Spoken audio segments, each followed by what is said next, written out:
Hey there, dear listener. If you enjoy this creepypasta and you're tuning in through a streaming platform, I'd love it if you'd start following this channel so you don't miss any future episodes. And if you're listening it on YouTube, I'd appreciate a subscription and a like. Enjoy the listen. The child is lost in the Walder forest.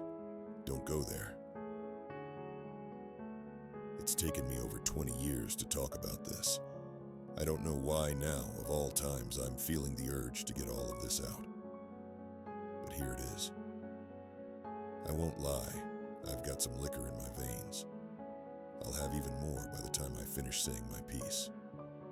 I hope I stay coherent enough through all of this, but if not, well, I'm probably not going to look back at this again. In 1993, a child was discovered out in the outskirts of Walder Forest, Montana. A game warden, Chris Studson, noticed him and contacted the Gorge Falls Police Department. In turn, they contacted me, Harold Dawson, Sheriff's Deputy of Clark County, Montana. They dispatched me to meet up with the warden and figure out who the kid was. I arrived on scene mid-afternoon. The brisk autumn air swept a fierce chill through my bones, digging its way underneath my jacket. The scent of turpentine wafted its way through the maze of ponderosa pines that littered Walder Forest. I've heard some folks say that those trees smell like vanilla. I say they're insane. As the wind billowed past me that afternoon, I remembered thinking to myself, what a shitty day to get lost in the woods. I gave my patrol vehicle a once-over before stepping away from it down the dirt path. I had parked my squad right next to the warden's truck. I could barely tell if the beaten-down truck had always been brown or if it was just showing its age with rust. I had squinted my eyes down the trail that lay ahead of me. Off to the side of the path was an older man in a green and tan, buttoned-up duty shirt. He was crouched down right next to a child no older than 10. The oversized warden's jacket draped over the boy like a blanket. "Hey," I called out to the pair as I walked up to them. "Everything all right?" The warden gingerly pointed down at the ground near the child's feet, telling the child to stay put. With a quick turn, he hustled over to me, a wooden box tucked under one of his arms. "I need to talk to you," the warden grumbled in a hushed tone, clearly trying to keep the child from overhearing. "Listen, that kid can't talk much, and I don't know where he came from, but he walked out of the tree line carrying this." The warden lifted up the old wooden lockbox. A rotten smell hit my nostrils the instant it was raised. "What the hell's in it?" I said, instinctively covering my nose up with my hands. I was trying to use my thick black leather gloves to filter out the rancid smell. "Don't know, it's locked up, and the kid doesn't have a key." Studson took a deep breath and lowered his tone once again, almost ashamed to finish his thought. "Look, it's not just this box. The kid's not wearing anything but that jacket I gave him. There's some scars on his body. Scratch that. A lot of scars on his body. They look medical. I think we should get him checked into Crest Hill Pediatric." I turned my head past the warden's shoulder over to the boy. He stood right in place, stoically facing us. The child's pale skin looked like it hadn't been touched by the sun in years, if ever, though I could hardly see much of his skin. His black, long hair was draped over his slender face like a curtain. Yeah, I let out an exhausted sigh. I'll take him over to the clinic to get him checked out. Tell you what, we don't have that much help out here. Do me a favor and take that box to the station in the meantime. I'll crack it open once I've dropped him off." With a nod, the warden spun back around towards the child, taking a knee right in front of the boy. "Hey kid, you're going to go with this nice man, and he's going to get you some help. I've got something I need to take care of, but I know you're in good hands, okay? The child's eyes rested on Studson. His eyes were too cold and too dark to be a child's. They almost looked vacant. Despite that, Studson turned towards me and put on his fatherly voice, exaggerating his friendly tone. "All right, boss. He's all yours. Take good care of him. I'll see you down at the station." The warden stood himself up and walked towards his beaten-down truck. I took his spot next to the boy. After a brief moment, the sputtering sounds of Studson's reverberating engine filled the wood line. The warden made a quick U-turn over the dirt road and drove off. "Hey, bud, what's your name?" I asked, trying to marshal up my own fatherly tone. The boy's damaged eyes looked into mine. His gaze deadpanned and hardened. "Won't hurt?" the child sputtered out, with no sense of rhythm or rhyme. His vocabulary was clearly underused. I felt my heart sink.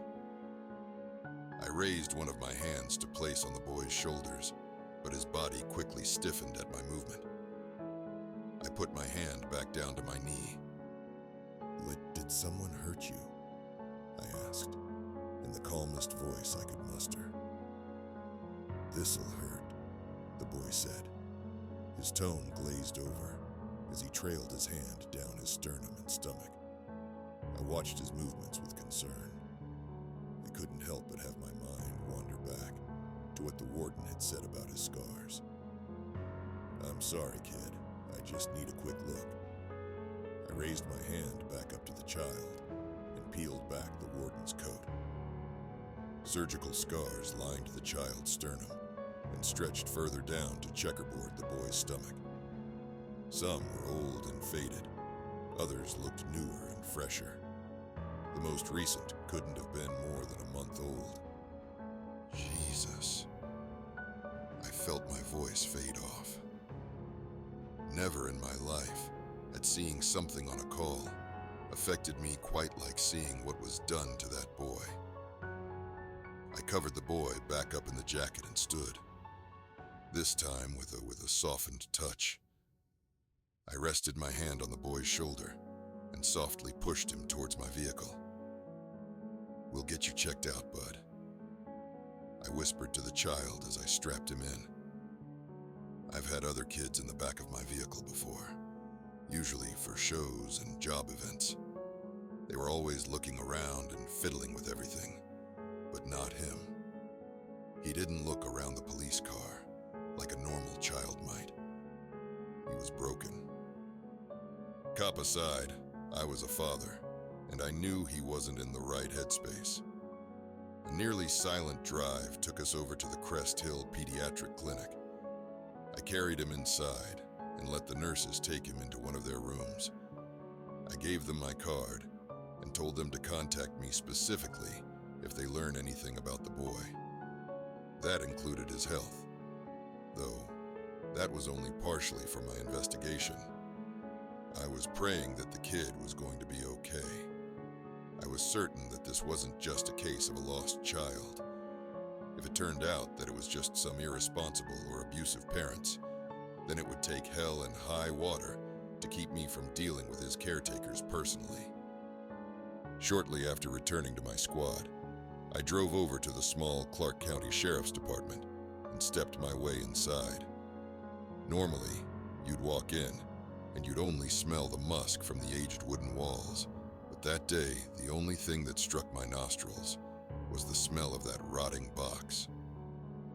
Studson was waiting for me, right near the check-in. My secretary was sporting a medical mask to help her with the scent. Well, that smell certainly didn't get any better. I grumbled as I put my jacket on the rack, tossing Studson's jacket back towards him. He caught it in the air before looking it over. "No, it certainly doesn't. Don't think the heating in here is helping any." I walked back towards my office, Studson following in tow. I sat down at my desk, and the warden placed the box in front of me. "Got any tools?" he asked. I responded in a shrug. "I'm sure I've got something in here." fiddled around and opened up a couple of doddering wooden drawers. The humidity from countless summers kept the drawers from ever closing properly, which provided me with endless frustration over the years. But eventually, through enough back and forth, I found a cheap little plastic screwdriver. It had tucked its way underneath some papers. Let's see if this works. I spun the box over and started unscrewing the latches. I tried doing my best not to strip the metal away. With every screw that fell off of that box came another wave of foul air. Luckily, it only took a few minutes before the box was ready to be pried open. Well, let's see what we've got here. I whispered out into the room, more to myself than to Studson. I let my hands trail down the edges of the box before pulling the top off. Putrid air rushed out and slammed into my face. I covered my nose and mouth and looked inside. I refused to sugarcoat this. Inside was a petrified fetus. At first, I thought it was some sort of sun-dried, hairless cat, but looking at its face, I knew it was human. Age had dried it out, but it couldn't hide its features. "Oh, fuck," Studson mumbled. I silently agreed. I think it was all we could really say. Whoever did this needed to be caught and questioned immediately. I covered the box with its lid and told the warden to stay close to the office. I dialed up straight up to the sheriff himself. After a long talk, our discussion boiled down to this: figure out what's going on, let him know, and we'll see what he can do from there. I had the full resources of the department for now, which really only settled down to having 3 sheriff deputies and myself at my disposal. I'd have to make do. Shortly after, I got a call from the clinic. They wanted someone from law enforcement down there to talk to the boy. They told me he's been vivisected, not just once, but multiple times. Anything he could live without was gone. A kidney, his spleen, part of his liver, all surgically removed. I told them I was on my way. It was the least I could do. I could still be there for him if no one else was. I still remember taking that long drive to the clinic. It felt far too silent. About 15 minutes of driving, I couldn't help myself anymore. I called up my wife and had her put my son on the phone. I told him I loved him. I think he knew something was wrong. He didn't laugh or make a joke about it. He just told me he loved me too. The nurses at the clinic escorted me back when I arrived. I walked into the room to see the young boy laying on his small white bed. All sorts of tubes and wires were connected to him. He seemed so much frailer now. Those dark eyes no longer came across as vacant, but just dejected and cast down. "Hey, bud, I'm back for a while. As long as nothing crazy happens, I can stick by your side. How does that sound?" The boy's eyes were fixated on the white plaster ceiling. They were so crippled, but so deep. A suffering I couldn't imagine was forced onto this poor kid. "You want anything?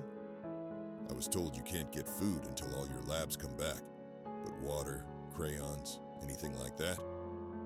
His eyes flickered towards me when I mentioned the art supplies. "Do you want crayons?" I repeated, with a little unexpected surprise.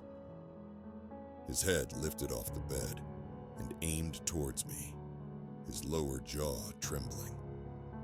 He was clearly interested in the crayons, but he couldn't find the words to express himself. "Want?" the boy finally asked. I felt my heart crumble again.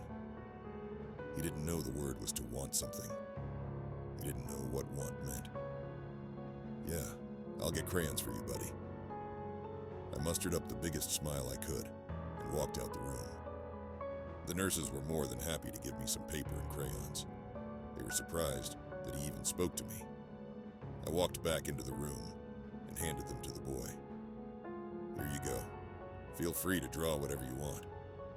The kid gripped the crayons in his hand, like a spear, and extended his arm towards the wall. Luckily, he couldn't reach. "Whoa, boy. The papers are meant for drawing, not the wall." I rallied up another smile and walked over to him.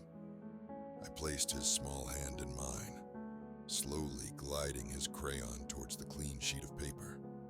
He just looked at the paper, confused. I helped him press the tip of the crayon against the sheet and make a line. For just a split second, his eyes lit up with some sort of feeling, some sort of excitement. "See? There you go. Perfect, kid." I patted him on his shoulder and pulled up a chair next to his bedside. For the next few hours, the kid drew squiggles, little tornadoes and spirals of different colors. Eventually, his eyes glazed over, and those spirals started taking shape. Empty rectangles, knives, yellow skies, and stone-colored rooms. He was starting to draw where he was before I found him. "Hey, buddy, I know this is a hard question, but who hurt you?"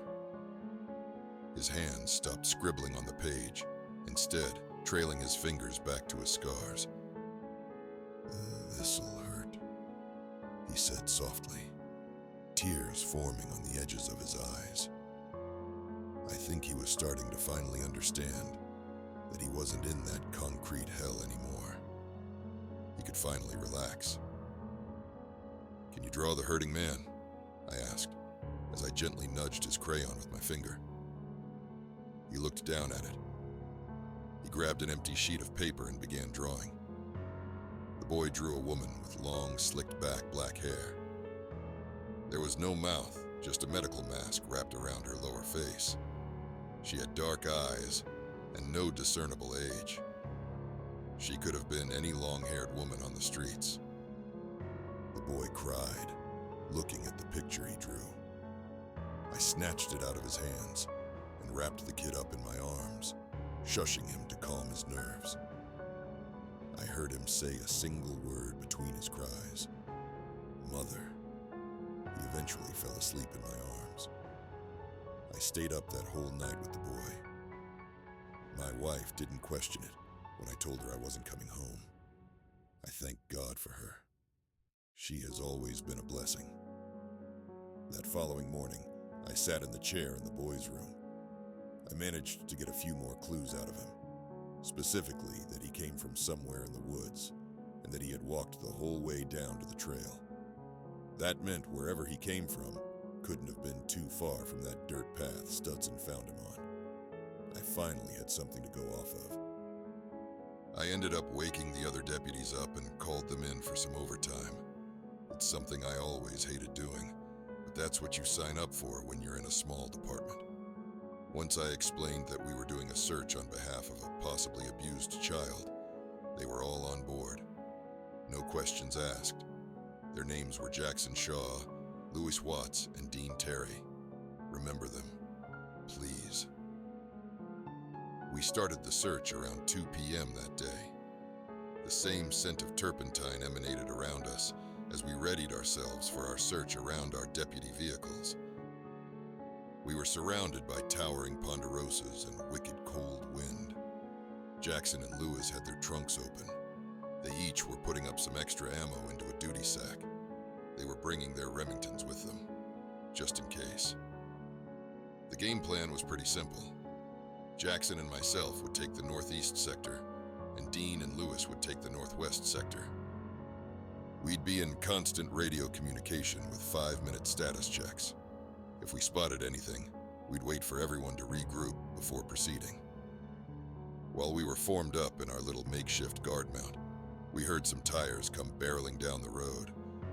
We immediately readied ourselves. I felt something fierce burning within my chest. I couldn't tell if it was adrenaline or anger.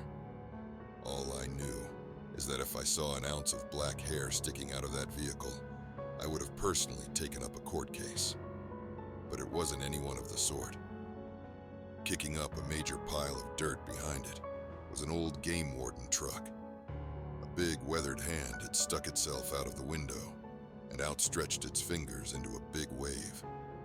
"Fucking hell," Jackson muttered, pointing his shotgun back down at the rocks. I put my pistol back into its holster and walked up to that truck's door with a purpose. I wasn't even all the way up to it before I started barking at him. "Studson, you dumbass.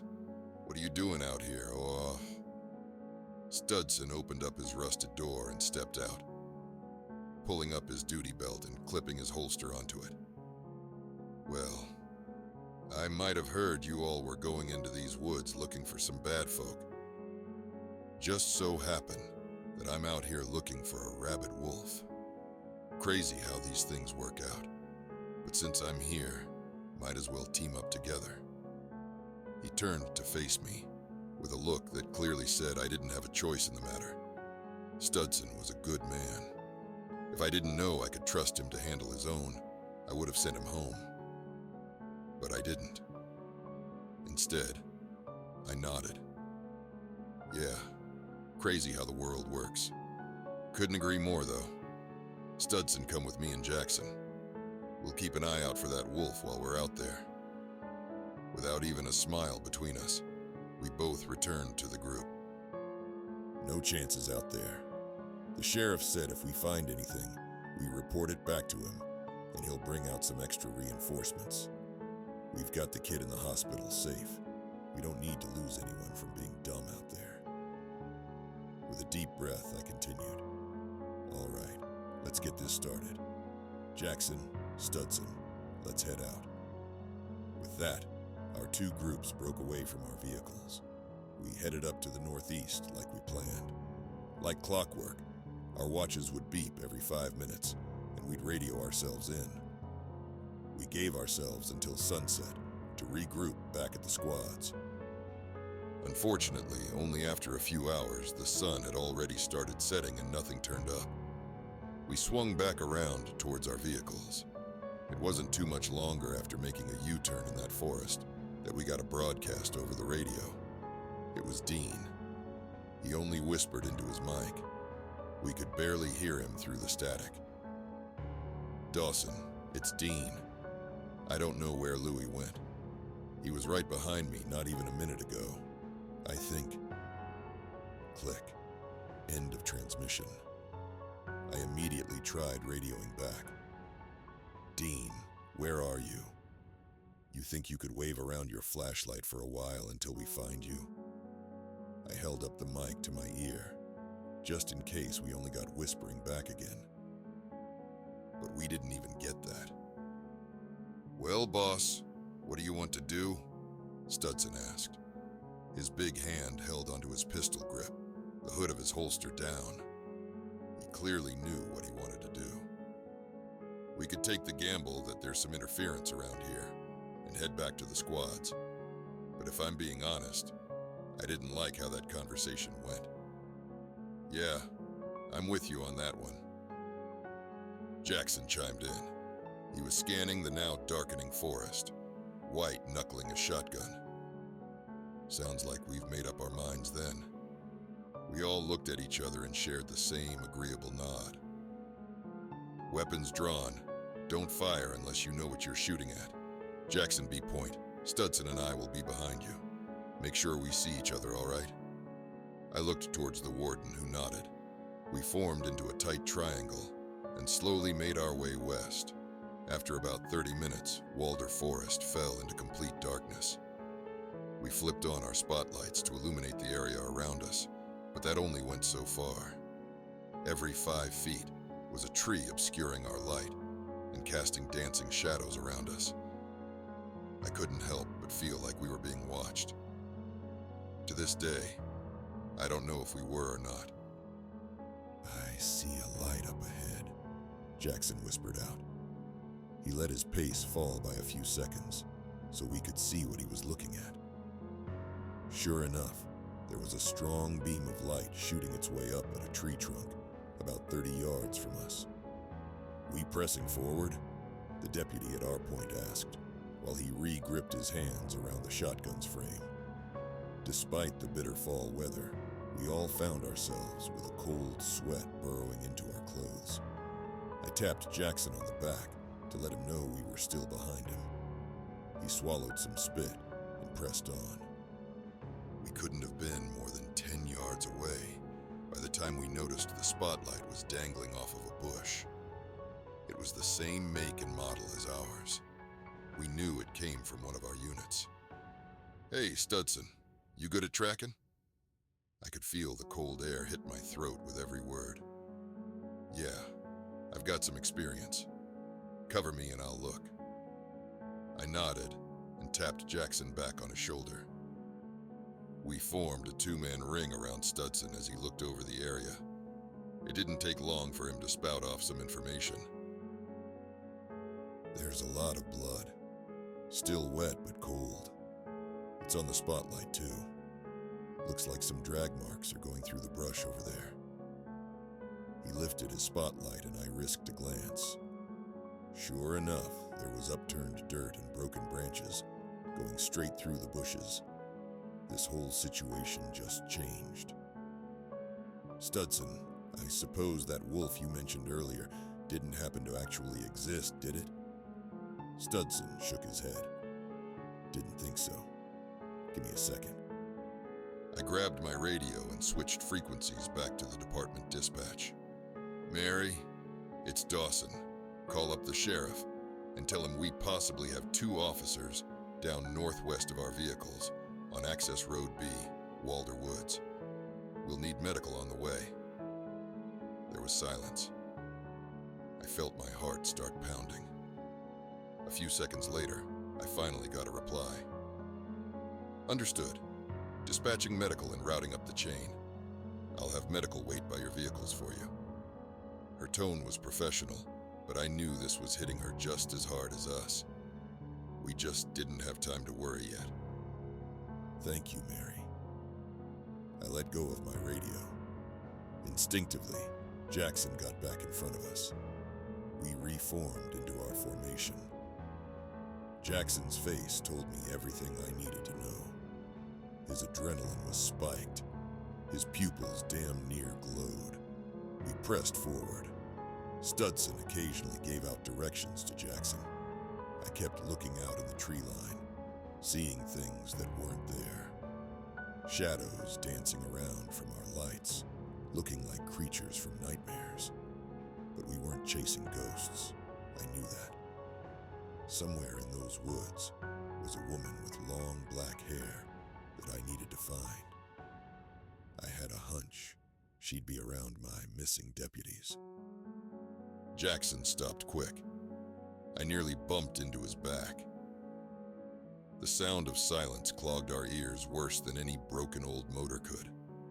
With 2 of his finger, he pointed straight ahead of us, flipping off his spotlight in the process. Studson and I did the same. We expected to be caked in total darkness, but just in front of us was a small clearing. An old electric lantern buzzed out in front of an archaic, broken-down wooden cabin. A dull orange light illuminated up a window, but we couldn't see much from where we were. "What's the plan?" Jackson whispered, taking a heavy knee down on the ground, his shotgun aimed directly at the front door. I was at an impasse. Louis and Dean could be dying in there, and if we waited for backup, it could be too late. I'd have to make those calls to their wives and mothers and explain how we just waited for them to die. Or I could choose to press on forward.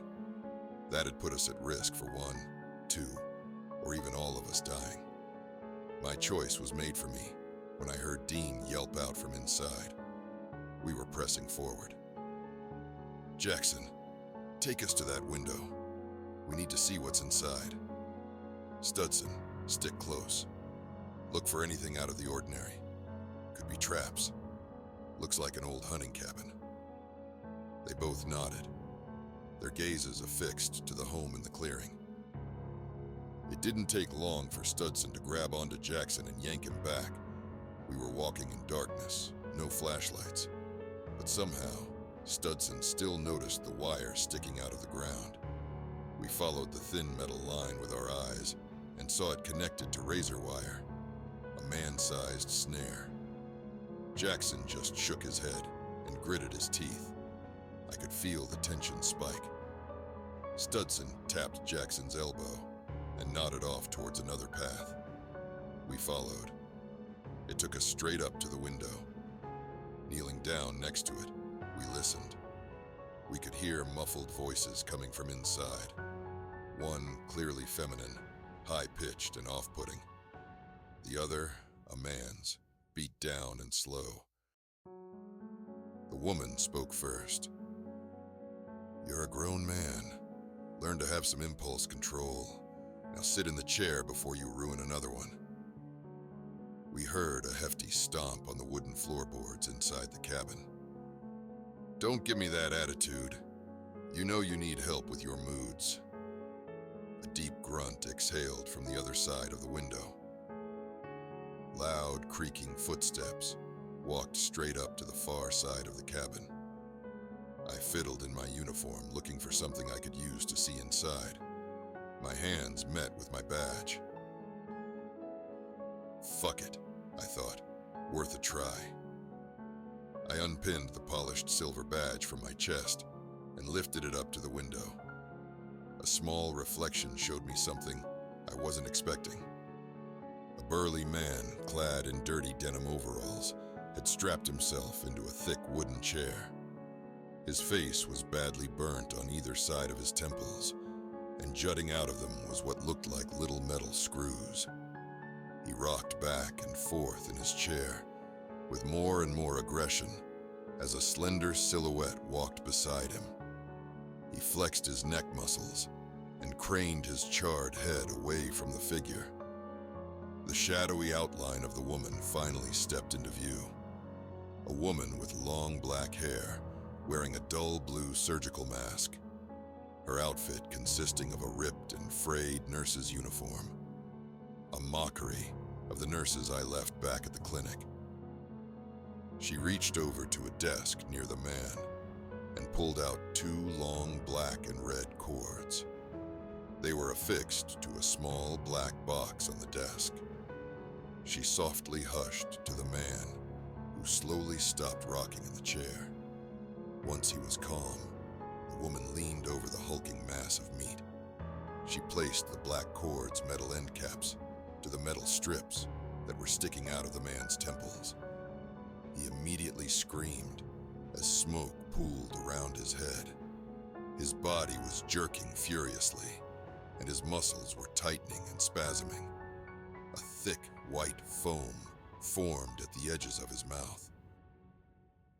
The woman slowly counted to 3 and released the cords from the man's head. The large man now slowly rocked back and forth in his chair, drool spilling from his lips. Even from the other side of the window, we could smell the charred hair and skin wafting its way out of the home. "There you go, honey, see? All those nasty thoughts are all gone now." In a mockery of kindness, she carefully undid his straps. She stood him up and helped him into a back room. He stumbled over himself, bracing one large paw on the wooden walls next to him. I pocketed my deputy badge and looked over to Jackson and Studson. I think my face said it all. We found our girl. We found the mother. I indicated with my fingers that there were only 2 of them in the house and that they were both in a back room. I pointed over to the lost spotlight and shrugged, trying to indicate that I didn't see the missing deputies yet. That was enough, though. It was time for us to head to the door and make our way inside. We crept around the home and stacked ourselves up next to the front door. We carefully searched the door frame for anything that might lead us to believe there were any traps that were set for us. Studson just shook his head. He didn't see any. We all took a deep breath and counted to 3 using our fingers. Jackson was at point, me behind him, and Studson following in the rear. At the signal of the 3rd finger being raised, Jackson pressed forward. He kicked the door hard enough to break through its rusted hinges. A major boom shook throughout the house. "Sheriff's Department, get on the ground now," Jackson hollered out. He breached straight forward into the home with us in tow. Jackson and I turned on our strobe lights. We were hoping to disorientate the twisted family inside. Nearly immediately after we crashed through the front door, we heard a broken window come from the back room. Yet still, we pressed forward, past the kitchen and the foyer. Jackson kicked over a large table that lay in our way.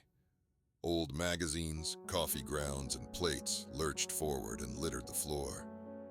The smell of burning flesh and iron hit our nostrils hard. We made our way towards the back room that the couple had fled into just moments before.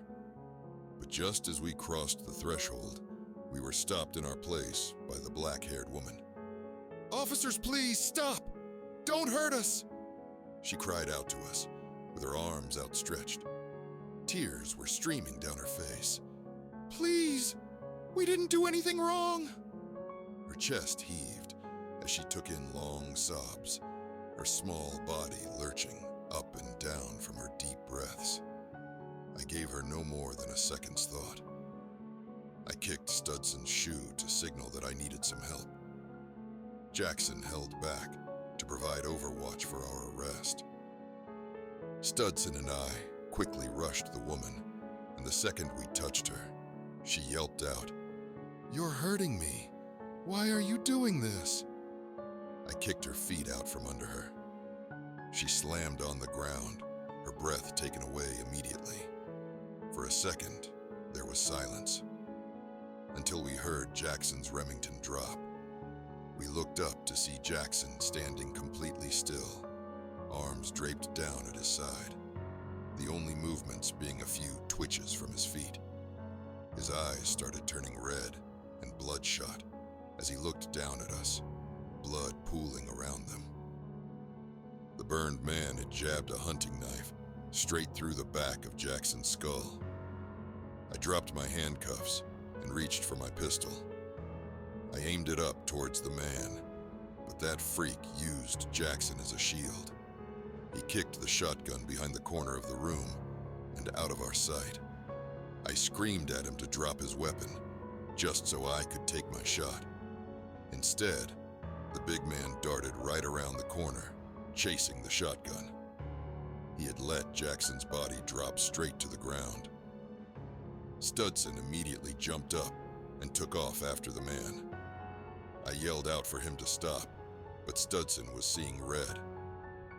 The second he crossed the threshold of the door, I heard a shotgun blast go off. Studson's arm was torn right off. Blood flooded down his warden's coat before he staggered back to the ground. He let out a groan and went silent. The woman under me started laughing. Her face was twisted up off the ground to look at the scene that lay in front of her. She spit. I planted the butt of my pistol right into her temple. She stopped moving. I kept my sights towards that doorway, my trigger already half depressed. "I got your girl right here, you asshole. You want her dead? I'll fucking kill her." I spat out my words. I wanted this over with now. I wanted every spare second I could gather for a chance to save my deputies. "Yeah, no hurt her," the simple-minded man said, his words oozing out of his mouth like thick tar. "If you don't want me to hurt her, then drop the fucking shotgun and lay down right in front of me."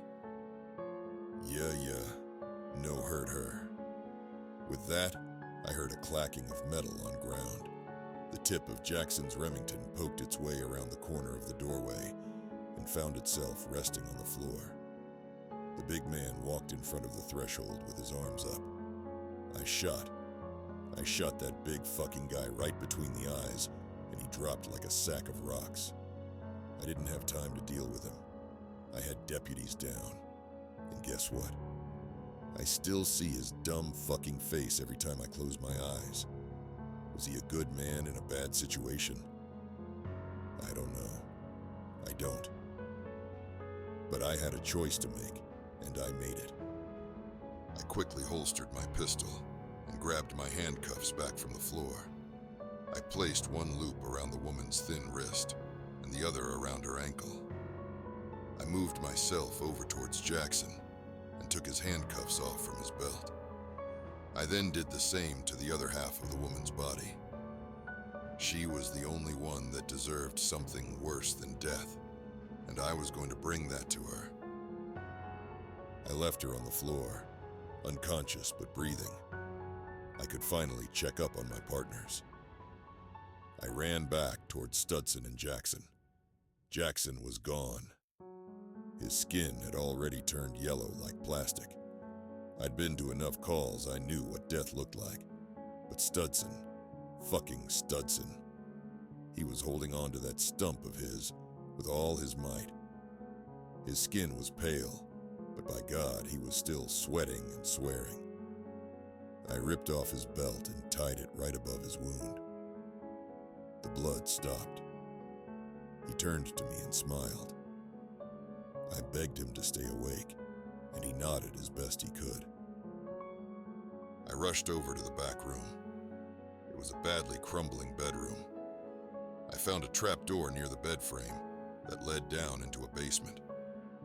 I grabbed onto it and pulled.